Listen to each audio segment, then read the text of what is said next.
छत्रपती संभाजीनगर जिल्ह्यातील सोयगाव तालुक्यामध्ये डाभा, मोलखेडा तसंच सावळदबरा, देऊळगाव, गुजरी या मुख्य रस्त्यावर कायद्याचं सर्रासपणे उल्लंघन करून एनसीसी कंपनीनं हुकूमशाहीचा तांडव माजवलाय।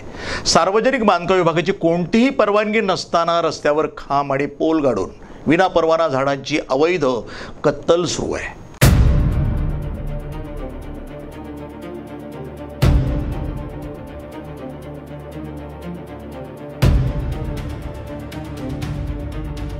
सोयगाव तालुक्यातील फरदापूर सार्वजनिक बांधकाम उपविभाग कार्यालयाच्या कार्यक्षेत्रात येणाऱ्या सावळदबरा, डाभा, मोलखेडा या रस्त्यावर एनसीसी कंपनीचे इंजिनियर आणि ठेकेदार यांनी कायद्याचं उल्लंघन करून काम सुरू केलं आहे। गेल्या 1 महिन्यापासून या रस्त्यावर सार्वजनिक बांधकाम विभागाच्या हद्दीमध्ये विनापरवाना पोल गाडणं आणि अवैध वृक्षतोड करून आता लाईनचे तार जोडणी करण्याचं काम सुरू आहे। हा गंभीर प्रकार काही नागरिक आणि पत्रकारांनी सार्वजनिक बांधकाम विभागाचे उपविभागीय इंजिनियर नितीन राठोड यांना कळवला, मात्र त्यांनी उडवाउडवीची उत्तरं देत सतत दुर्लक्ष केलं। त्यामुळे हे काम वेगानं सुरू आहे।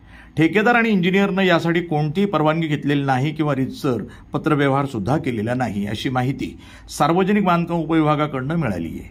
या ठेकेदार आणि इंजिनियरनं या सार्वजनिक बांधकाम विभागाच्या जागेवर अनधिकृत अतिक्रमण करून दादागिरी आणि हुकूमशाहीचा तांडव माजवला आहे। मात्र हे अनधिकृत काम सार्वजनिक बांधकाम विभाग का थांबवत नाही, हा मोठा गंभीर प्रश्न नागरिकांना पडला आहे। कायद्याचं उल्लंघन करणाऱ्या या ठेकेदारावर आणि इंजिनियरवर सार्वजनिक बांधकाम विभागाचे वरिष्ठ अधिकारी कधी कारवाई करणार याकडे सर्वांचं लक्ष लागून आहे। हे अनधिकृत काम मोठ्या वेगानं सुरू असूनही सार्वजनिक बांधकाम विभाग मात्र गाढ झोपेत असल्याचं दिसून येत आहे। प्रतिनिधी जब्बार तडवी, NTV न्यूज मराठी, सोयगाव, छत्रपती संभाजीनगर।